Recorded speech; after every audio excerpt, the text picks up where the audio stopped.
어제 청와대 관저에서 마지막 밤을 보낸 문재인 대통령이 오늘 오전 퇴임 연설을 끝으로 임기를 마무리합니다. 문 대통령은 내일 제20대 대통령 취임식에 참석한 뒤 사저가 있는 경남 양산으로 향합니다. 국회에서는 한동훈 법무부 장관 후보자에 대한 인사청문회가 열립니다.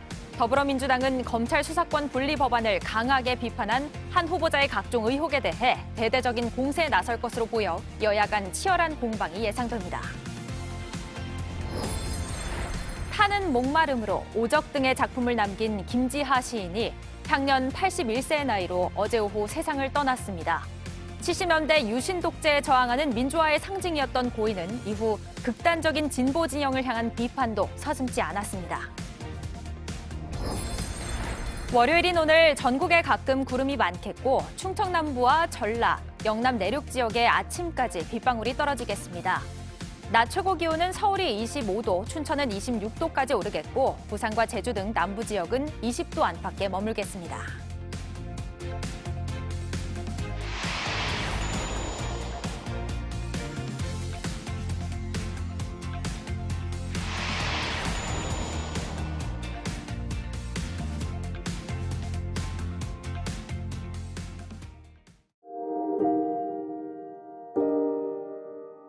(150년의) 가치, 북유럽 디자인의 또 다른 이름,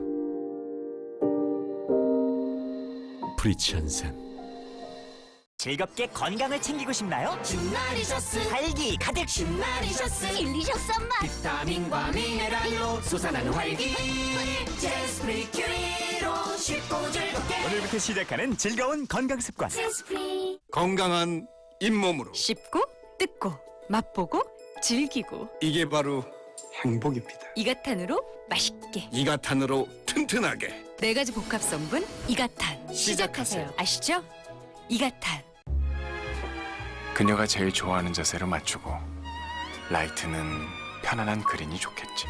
몸도 마음도 케어해주니까 기분 좋게 잠속으로. 사랑하니까 라클라우드 다라오 모션 케어. 시청자 여러분 안녕하세요. 설레는 하루를 만드는 습관 아침엔입니다. 5월 8일 어제는 어버이날이자 또 부처님 오신 날이었죠. 부모님 뵈러 또 사찰에 다녀오신 분들 많으셨을 텐데요. 가족의 사랑과 부처님의 자비를 생각하면서 이번 한 주도 활기차게 열어보겠습니다. 자, 오늘 어떤 소식이 준비되어 있을까요? 먼저 이도성 기자.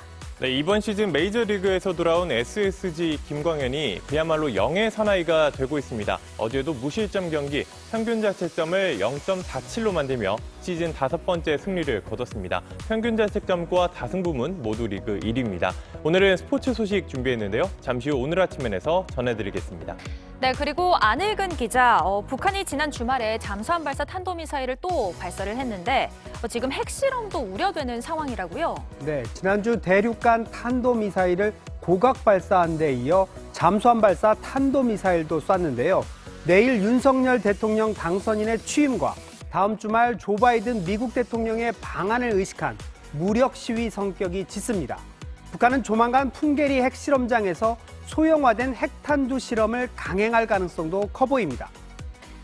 네, 이 소식은 아침엔 월드에서 더 자세하게 전해드리겠습니다. 오늘도 미래에셋증권 연결해서 증시 상황 알아볼 예정이고요. 아침엔 라이프에서는 권혁중 평론가와 함께 내일부터죠. 새 정부 출범을 앞두고 달라지는 부동산 정책 살펴보겠습니다. 5월 9일 월요일 아침엔 시작합니다.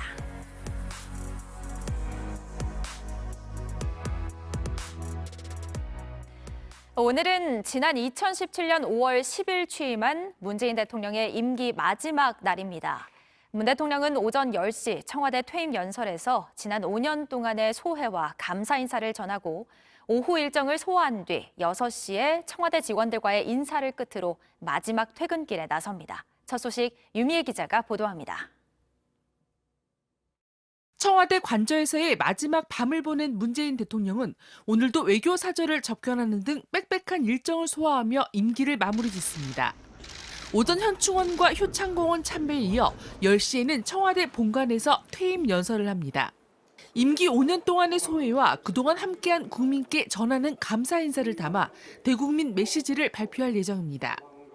오후에는 윤석열 당선인 취임식 참석자 방한한 할리마 야콥 싱가포르 대통령과 왕치산 중국 부주석을 접견합니다. 특히 왕치산 부주석과의 만남에선 문 대통령에 대한 시진핑 중국 국가주석의 고별 인사 등이 전달될 것으로 보입니다. 일정을 모두 마친 뒤 김정숙 여사와 함께 오후 6시 청와대 직원들과 인사를 끝으로 마지막 퇴근길에 나섭니다. 임기 마지막 밤은 청와대가 아닌 서울 시내 모처에서 묵습니다. 윤 당선인이 집무실을 용산으로 이전하기로 하면서 어젯밤은 대한민국 대통령이 청와대에 머무르는 최후의 밤으로 역사에 기록될 것으로 보입니다. 내일 국회에서 열리는 제20대 대통령 취임식에 참석한 뒤 낮 12시 서울역 광장에 도착해 KTX를 타고 양산 사저로 향합니다. 앞서 문 대통령은 손석희 전 앵커와의 인터뷰에서 퇴임 이후의 삶을 이렇게 그렸습니다. 완전히 막 방전된 배터리 같은 그런 그 느낌이어서 뭔가 하겠다는 계획이 없습니다. 뭔가 하겠다고 생각할 단계가 아니고 그럼 평범하게 살아가는 거죠. 덤덤하게. 문 대통령의 지지율은 임기 말에도 40%대를 기록하며 역대 대통령 중에 가장 높았습니다. JTBC 유미입니다. 한편 오늘 국회에서는 윤석열 당선인의 최측근 한동훈 법무부 장관 후보자의 인사청문회가 열립니다. 어제까지도 한 후보자 딸의 스펙 쌓기 의혹을 놓고 치열한 공방이 벌어졌는데요. 민주당은 이 점을 부각해 반드시 낙마시키겠다고 벼르고 있고 국민의힘은 검수완박의 잘못된 점을 짚어 반전의 계기로 삼겠다고 준비 중입니다. 김지성 기자의 보도입니다. 국내 국제 고교에 다니는 한 후보자의 딸이 올 2월 학술 논문 데이터베이스에 등록한 문서입니다. 국가 부채에 관해 4쪽 분량으로 쓰여졌습니다.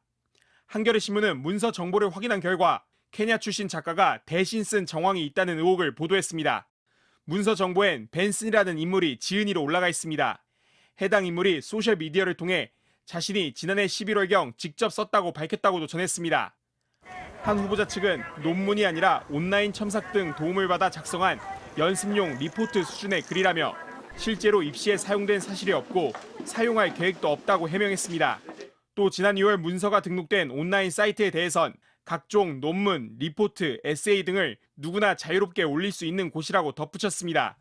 민주당은 조국 수사를 지휘한 한 후보자 역시 부모 찬스 의혹의 중심에 있다는 점을 부각하며 청문회에서 이를 집중 공략할 계획입니다.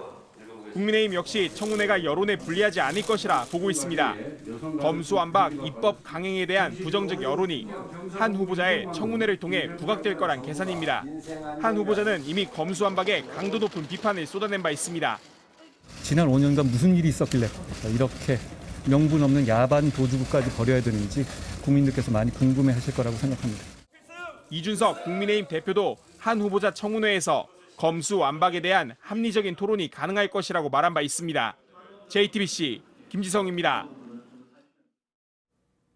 타는 목마름으로 오적 등의 대표작을 남긴 김지하 시인이 투병 끝에 어제 향년 81세를 일기로 세상을 떠났습니다. 70년대 민주화운동의 대표적인 저항 시인이면서도 90년대에 들어선 진보 진영과 사이가 틀어지면서 변절자란 비판을 받기도 했던 김지하 시인의 삶을 이자연 기자가 정리했습니다. 김지하 시인은 어제 오후 4시쯤 강원도 원주의 자택에서 끝내 눈을 뜨지 못했습니다. 최근 1년간 투병 생활을 해온 것으로 알려졌습니다. 김지하 시인은 서울대학교 미학과에 다니던 시절 4.19 혁명과 5.16 쿠데타, 6.3 사태를 차례로 겪으며 학생운동에 깊이 몸담았습니다.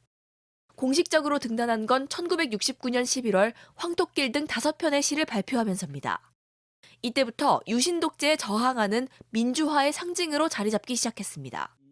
이듬해엔 재벌, 국회의원 등을 5종류의 적으로 간주하고 신랄하게 비판한 풍자시 오적을 내놨습니다. 구속되고 사형을 선고받았다 무기징역으로 감형되는 등 고초를 겪으면서도 민주주의를 갈망하던 마음은 대표작 타는 목마름으로로 풀어냈습니다. 김지하 시인이 70년대 민주화 운동을 대표하는 저항 시인으로 기억되는 건 이 때문입니다.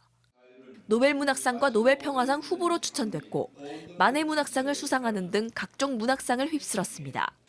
하지만 90년대 들어 진보 진영의 변절자라는 평가를 얻습니다.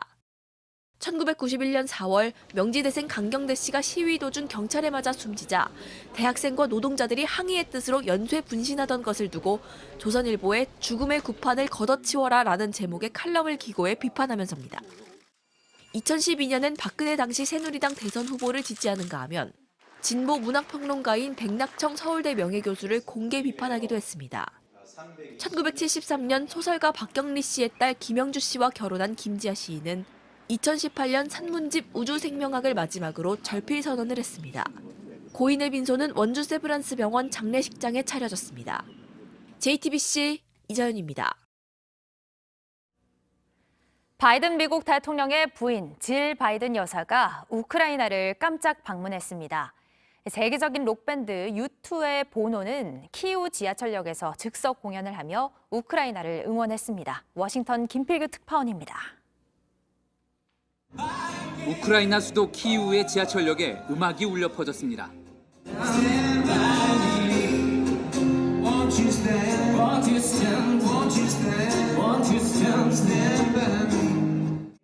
아일랜드 록밴드 U2의 리드싱어 보노와 기타리스트 디 엣지가 연 즉석 공연입니다. 지난 2월 러시아 침공 이후 방공호로 쓰이던 이곳에 공포 대신 위로가 채워졌습니다. We feel you are fighting for our freedom. Ми відчуваємо, що ви боретесь і за нашу свободу, не тільки за свободу України, а про всіх.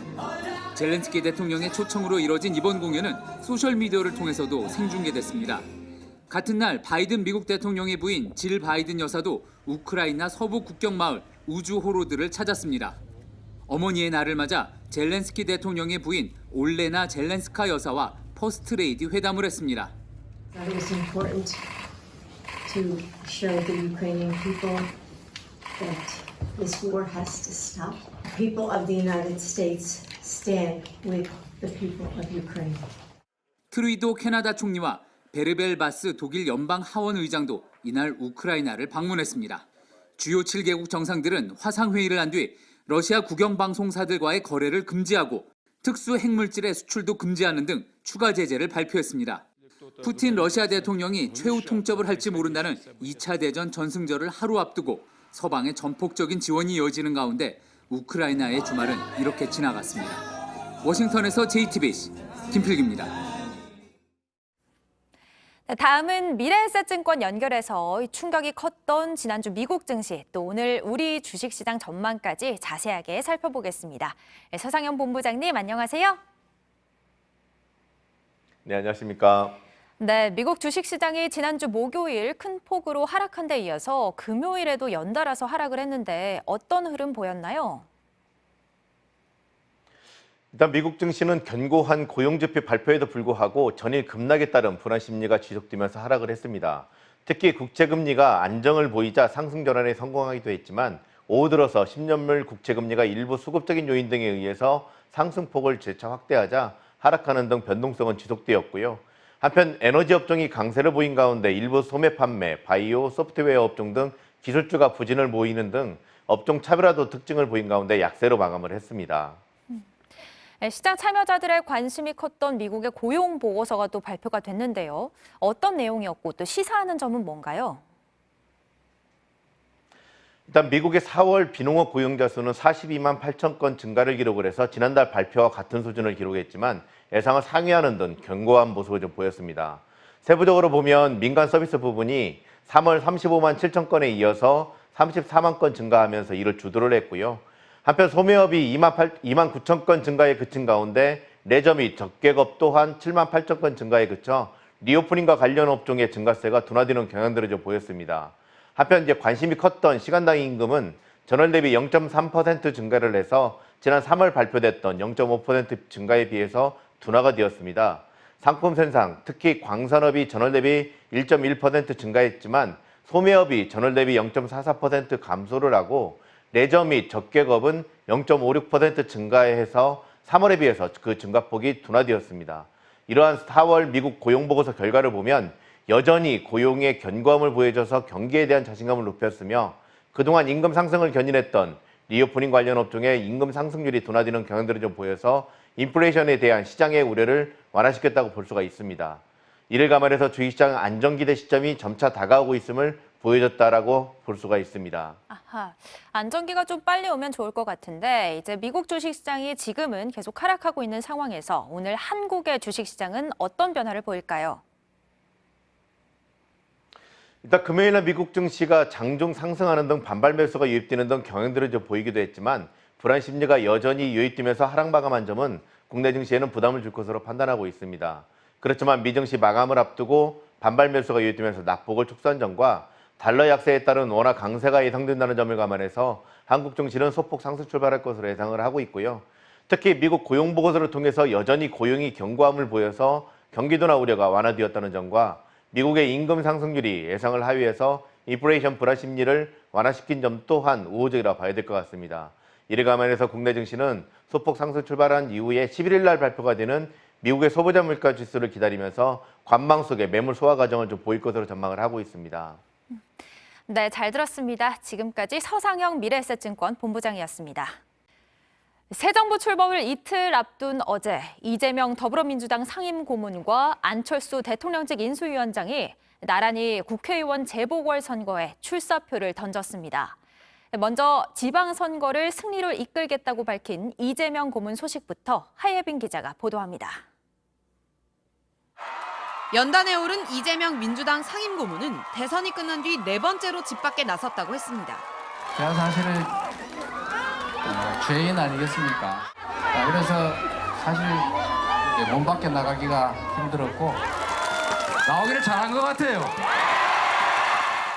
현장엔 온라인 커뮤니티 등에서 이른바 개딸이라 불리는 여성 지지자들을 포함해 수백 명이 모였습니다. 이 상임고문은 당 안팎에서 제기된 비판을 의식한 듯한 발언을 이어갔습니다. 저의 정치적 안위를 고려해서 지방선거와 거리를 두라는 조언이 많았습니다. 저 역시도 조기 복귀에 부정적이었던 것 사실입니다. 그러면서 출마 배경으로 책임 정치를 언급했습니다. 제가 만든 결과에 대해서 행동으로 책임지겠다가 바로 오늘 제가 말씀드리는 것입니다. 당이 처한 어려움과 지금 이 위태로운 지방선거 상황을 도저히 외면할 수 없었습니다. 국민의힘과 윤석열 당선인을 겨냥한 말도 했습니다. 지난 대선에서 심판자는 선택받았지만 유능한 일꾼은 선택받지 못했습니다. 그러면서 지방선거에서 과반 승리를 이끌겠다는 자신감을 드러내기도 했습니다. 이후엔 근처 시장으로 가서 지지자들을 만났습니다. 국민의힘은 이 상임고문의 출마를 두고 정치 철새라고 비판하면서 각종 의혹과 관련해 수사를 받는 일이 먼저라고 했습니다. 현재 국민의힘의 인천 계양을 출마자로는 대장동 개발 사업 의혹 등으로 이 상임고문을 비판해왔던 윤희숙 전 의원 등이 거론되고 있습니다. JTBC 하예빈입니다. 안철수 위원장은 알렙이 있는 분당은 제2의 고향이라고 강조했습니다. 이재명 고문을 겨냥해 민주당이 12년 집권하면서 성남시는 조커가 판치는 고담시로 전락했다고 비판하기도 했습니다. 계속해서 전다빈 기자가 보도합니다. 안철수 위원장은 이번 보궐선거에 출마하는 이유로 새 정부의 성공을 들었습니다. 경기 성남 분당갑 국회의원 보궐선거 출마를 엄숙히 선언합니다. 새 정부 성공의 초석을 놓겠다는 선당 후사의 심정으로 제 몸을 던지겠습니다. 경기 분당갑뿐 아니라 경기도 전역에서 승리할 수 있게 윤석열 정부의 원활한 시작에 이바지하겠다는 겁니다. 경기 분당갑 지역이 제2의 고향이라 강조하며 동시에 연구가 없는 인천에 출마한 이재명 민주당 상임고문을 저격했습니다. 저에게 제2의 고향입니다. 안랩이 있는 곳이기 때문입니다. 아무런 연고도 없는 안전한 곳으로 가는 것은 주민에 대한 참담한 배신 행위이자 정치에 대한 무책임의 극치입니다. 관련자들이 실형을 받은 성남시의 채용 특혜, 수사정보 유출을 겨냥해 민주당을 비판했습니다. 민주당의 12년 장기 집권이 이어진 성남시는 조커가 판치는 고담시로 전락했습니다. 민주당은 이 지역에 김병관 전 의원을 전략 공천한 상태입니다. 김 전 의원은 분당에서 안 살아보셔서 모르는 것 같은데 분당과 고담은 매우 많이 다르다고 꼬집었습니다. 민주당의 김동연 경기지사 후보는 최악의 불공정, 몰상식의 인사 대참사의 책임이 있는 안 위원장이 여기저기 간보다가 명분 없는 출마를 선택했다는 논평을 내놨습니다. JTBC 전다빈입니다. 러시아가 전승절을 앞두고 총공세를 벌이고 있는 가운데 우크라이나군이 흑해에서 또 러시아 함정을 격침시켰습니다. 우크라이나는 직접 이 격침 영상을 공개하며 전승절 행사는 바다 밑에서 열라고 말했습니다. 이근평 기자입니다. 군사용 드론이 정박해 있는 배 한 척을 목표로 삼습니다. 이윽고 배에선 폭발이 일어나고 화염이 관측됩니다. 곧이어 러시아군의 군수창고로 보이는 인근 건물에서도 비슷한 방식으로 폭발이 일어납니다. 우크라이나 국방부가 공개한 영상입니다. 자신들의 터키제 드론이 러시아군 상륙정을 격침했다고 밝힌 겁니다. 공격이 있던 곳은 흑해의 즈미니 섬으로 지난 2월 말 러시아군이 우크라이나 국경수비대 13명을 전멸시키고 점령한 지역입니다. 즈미니 섬은 0.18제곱킬로미터의 아주 작은 섬입니다. 하지만 흑해 지역 장악을 위해선 꼭 손에 넣어야 해 우크라이나와 러시아 모두 포기할 수 없습니다. 우크라이나가 즈미니 섬을 뺏긴 후에도 인근에서 항전을 멈추지 않은 이유입니다. 오는 9일 2차 세계대전 승전 기념일을 앞두고 흑해와 해안 지역을 완전 장악하려던 러시아는 공세를 퍼붓고 있습니다. 지난 2일 우크라이나 항구 도시 오데사의 드론 경납고에 폭격을 가했고 지난 7일엔 도심에도 미사일 6발을 떨어뜨렸습니다. 우크라이나도 물러서지 않았습니다. 지난달 러시아 흑해함대의 기함 모스크바함을 미사일로 격침했고 이달 초에는 드론으로 러시아 경비정 2척을 침몰시켰습니다. 우크라이나군은 러시아 공격 후 러시아군의 전승절 기념 함대 행진이 즈미니 섬 해저에서 열릴 것이라고 조롱했습니다. JTBC 이근평입니다. 네, 북한이 지난 주말 잠수함 발사 탄도미사일 SLBM을 쐈는데요. 이번 주 윤석열 대통령 당선인의 취임과 오는 20일로 예정된 조 바이든 미국 대통령의 방한을 앞두고 소형 핵탄도 실험 가능성도 제기되고 있습니다. 아침엔 월드 시작합니다. 국제외교안보 심층 취재 맡고 있는 안익은 기자 나왔습니다.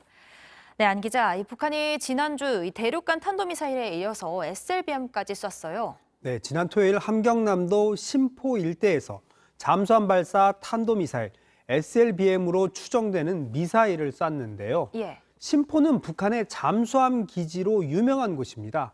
SLBM이 더 위험한 건 발사 원점을 파악하기가 쉽지 않아 선제 타격이 쉽지 않다는 건데요. 한마디로 은밀성과 기동성이 뛰어나다는 겁니다. 네. 북한의 SLBM 발사는 지난해 10월 이후 7개월 만인데요. 지난달 열병식 때도 등장한 앞이 구부러진 미니 SLBM과 유사한 기종으로 추정이 됩니다. 북한은 지난주 ICBM을 고각 발사하고 이번에는 SLBM까지 시험 발사를 했는데요. 다분히 내일 윤석열 당선인의 취임과 오는 20일 바이든 대통령의 방한을 의식한 무력 시위 성격이 짙어 보입니다. 예. 문제는 이런 미사일에 장착할 수 있는 소형화된 핵탄두 실험도 한미 정상회담을 앞두고 조만간 할 가능성이 높다는 건데요.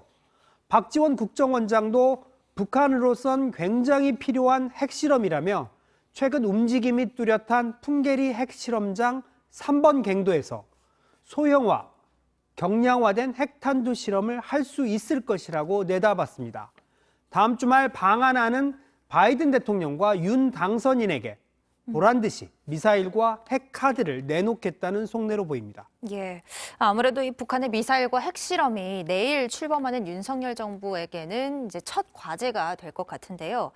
내일 대통령 취임식에 일본에서는 외무상이 참석을 한다고요. 네, 하야시 요시마사 일본 외무상이 기시다 후미오 총리의 친서를 들고 오늘 방한을 하는데요. 예. 일본 외무상이 한국을 방문하는 건 약 4년 만입니다. 하야시 외무상은 내일 취임식 뒤 윤 당선인을 만나는데요. 과거 노무현, 이명박 대통령 취임식처럼 현직 일본 총리가 직접 대통령 취임식에 참석한 적도 있었는데요. 이번에는 외무상이 오는데 일본 내에서도 한일 관계 개선 필요성은 인정하지만 강제징용이나 위안부 문제 등 핵심 현안에 대한 입장차가 여전하기 때문에 아직까지 그 정도로 적극적으로 나가긴 부담스러운 걸로 보입니다. 미국에선 세컨드 젠틀맨인 카멀라 해리스 부통령 남편 더글라스 엠호프가, 중국에서는 시진핑 주석 측근인 왕치산 부주석이 참석을 합니다. 네. 그리고 미국에서는 지금 코로나 재확산 우려가 좀 퍼지고 있는데 크루즈선에서 또 확진자가 대규모로 나왔어요. 네, 크루즈선 여행이 재개되긴 했지만 코로나 대비책은 아직까지는 충분치 않아 보입니다. CNN은 지난 3일 시애틀에 도착한 크루즈선 카니발 스피릿을 미 질병통제예방센터가 조사 중이라고 보도했는데요.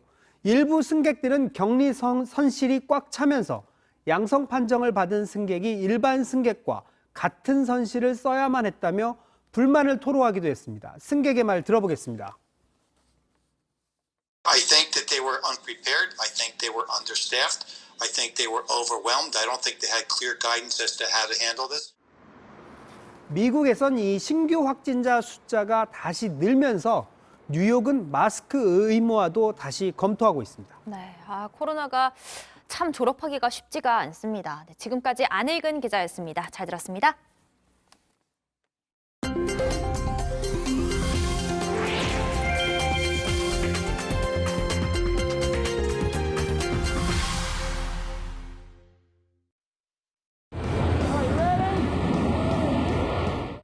미국 플로리다 상공에 오른 비행기에서 할머니가 거침없이 뛰어내립니다.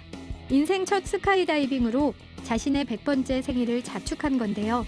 제2차 세계대전 당시 최전방에서 간호사로 근무했던 이 할머니는 이후 70년이 지났지만 여전히 용감한 모습으로 사람들을 놀라게 만들었습니다.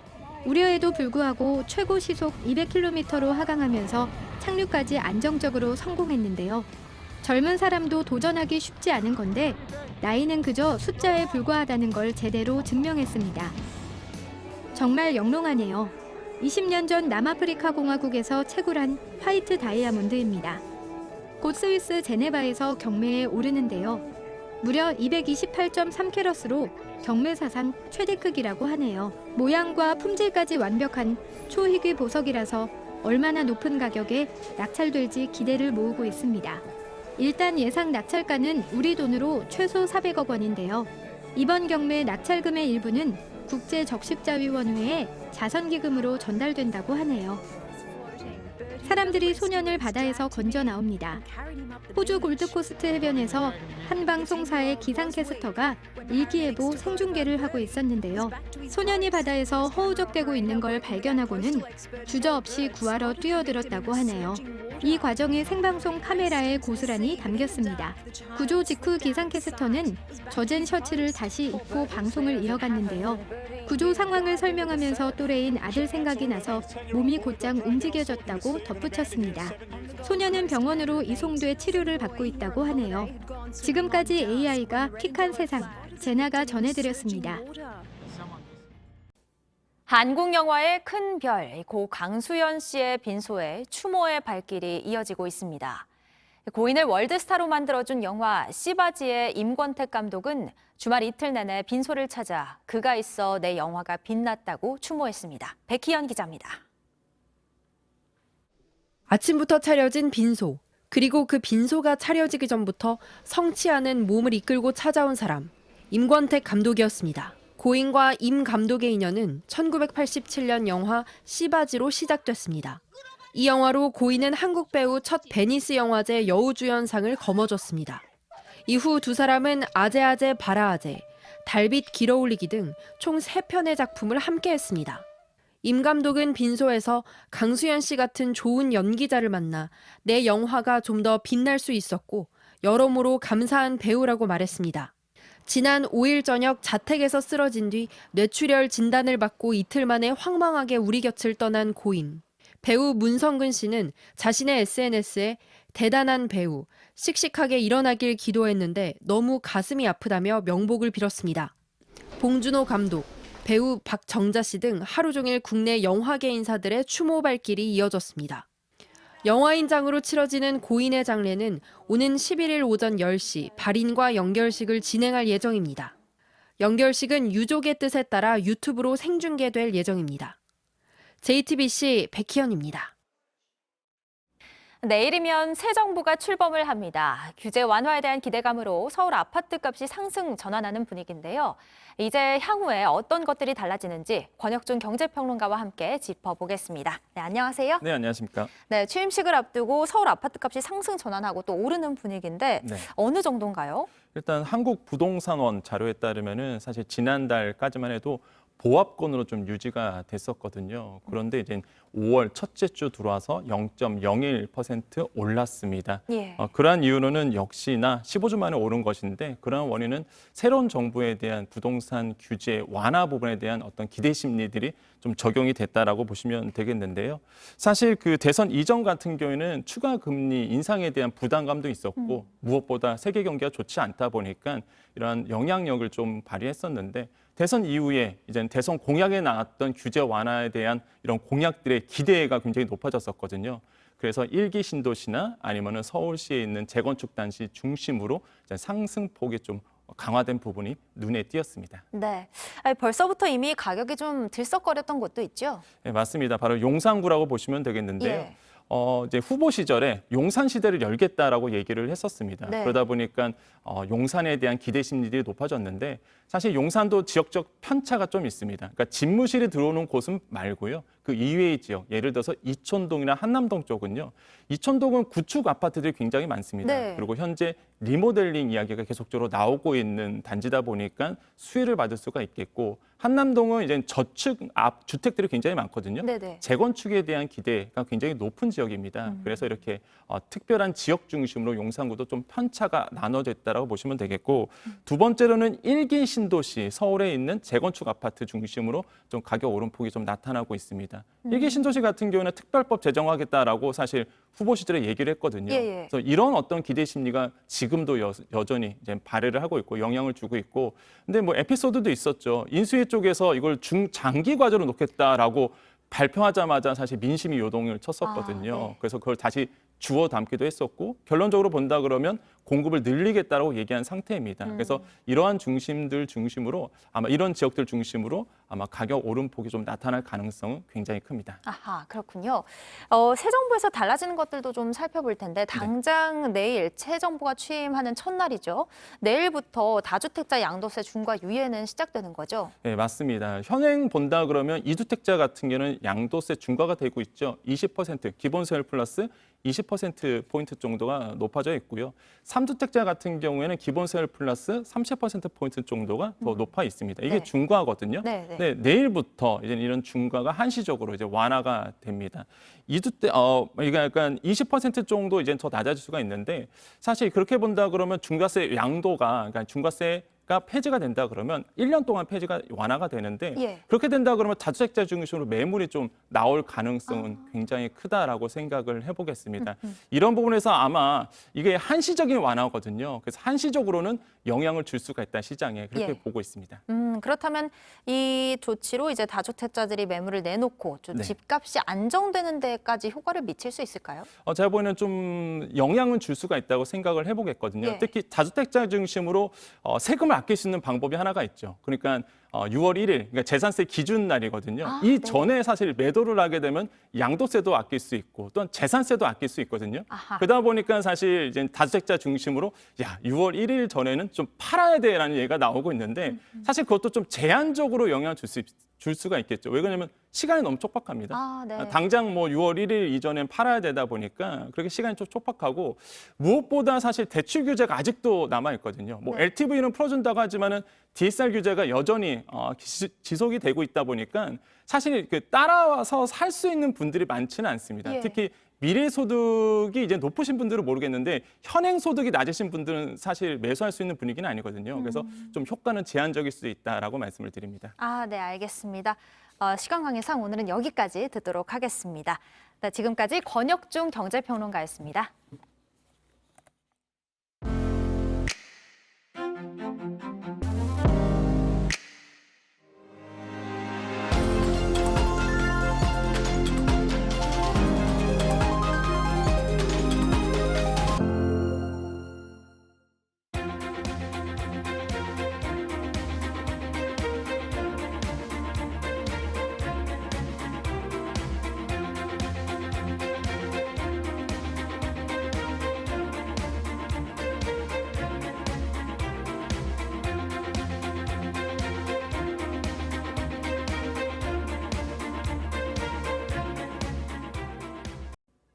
한국해양안전협회가 지난 7일 해양경찰청 평택해양경찰서와 함께 구명조끼 착용 생활화 캠페인을 펼쳤습니다.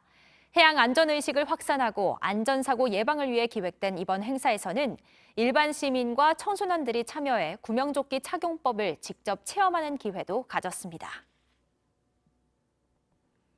날씨입니다. 월요일인 오늘 전국에 가끔 구름이 많겠고 충청 남부와 전라, 영남 내륙 지역에 아침까지 빗방울이 떨어지겠습니다. 비의 양은 1mm 미만으로 많지 않겠습니다. 낮 최고 기온은 서울이 25도, 춘천은 26도까지 오르겠고 부산과 제주 등 남부 지역은 20도 안팎에 머물겠습니다. 오후부터 내일 오전 사이 남해안과 제주도에는 순간풍속 초속 15m 안팎의 강한 바람이 예보돼 있어 안전사고에 유의하셔야겠습니다. 저희가 준비한 소식들 여기까지입니다. 오늘도 함께해 주신 여러분 고맙습니다. 아침엔 JTBC.